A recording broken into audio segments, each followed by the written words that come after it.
Hi friends, welcome to all. और आप सभी का मेरे यूट्यूब चैनल पे स्वागत है गाइस। तो आज का जो वीडियो है वो टंग के पैपिला से रिलेटेड है और इसमें जो आपके मुख्य 4 टाइप के पैपिलाज होते हैं और बहुत सारे ऐसे पेशेंट होते हैं जिनको कि इन पैपिलाज को देख के डर लगता है कि कहीं ये कोई ख़तरनाक बीमारी तो नहीं है।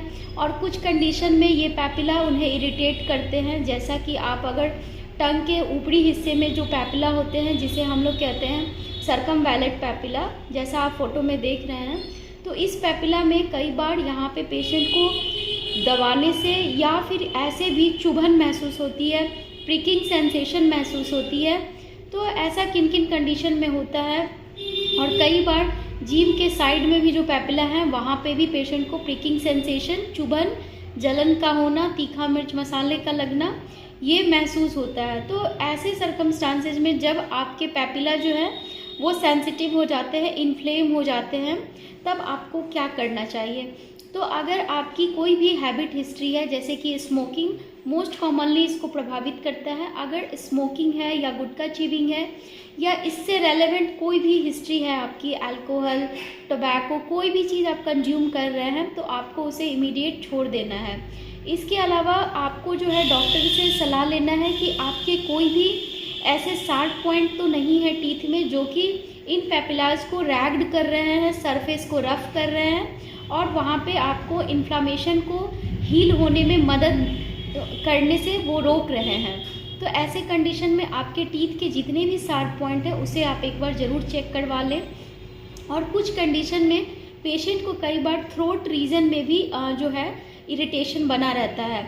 और अगर इन पैपिलाज में पोस्टीरियरली, जैसा मैंने बताया, जीभ के साइड में या टॉप सरफेस में, पोस्टीरियर सरफेस पे, डॉर्सम सरफेस पे अगर इरिटेशन है, तो हो सकता है कि कई बार थ्रोट इन्फेक्शन के कारण भी ये इरिटेशन जो है परसिस्ट करता है। तो आप एक बार अपना जो है सेल्फ एग्जामिन भी कर सकते हैं, या फिर अगर कोल्ड फूड आइटम जो आप बहुत ज़्यादा ले रहे हैं तो उसे आप अवॉइड करें। तो इससे आपका थ्रोट में जो इरिटेशन होगा वो ख़त्म हो जाएगा और पैपिला में भी होने वाले जो प्रिकिंग सेंसेशन है वो ख़त्म हो जाएगी। लेकिन कई बार क्या होता है कि कुछ टीथ ऐसे होते हैं जो कि इम्पैक्टेड होते हैं और आपके पैपिलाज पे जो है वो लिंगुअल नर्व जो सप्लाई होती है टंग की, वहाँ पे वो लिंगुअल नर्व को जो है प्रभावित करते हैं, जिसके कारण से भी पैपिला में बर्निंग सेंसेशन होती है। तो अगर लिंगुअल नर्व आपके अफेक्टेड हैं ड्यू टू इम्पैक्टेड टीथ, जैसा आप फोटो में देख रहे हैं, तो इस टीथ को भी आपको जो है रिमूव करवा देना चाहिए। या फिर कई बार जो है early onset of Narwal disease जो है, अगर आप नर्व से रिलेटेड मेडिसिन लेते हैं तो ये क्योर भी हो जाते हैं। तो वो देखना पड़ेगा आपका प्रॉब्लम किस दिशा में है और किस दिशा में है, उसी दिशा में अगर हम लोग सही से इलाज लेते हैं तो ये प्रॉब्लम जल्दी क्योर हो जाता है। प्लस कुछ लोग ये समझते हैं कि ये जो एलिवेशन है ये अल्सर है। तो सबसे पहली चीज़ कि जीभ के साइड में जो पैपिला हैं वो अल्सर नहीं होते हैं इन जनरल।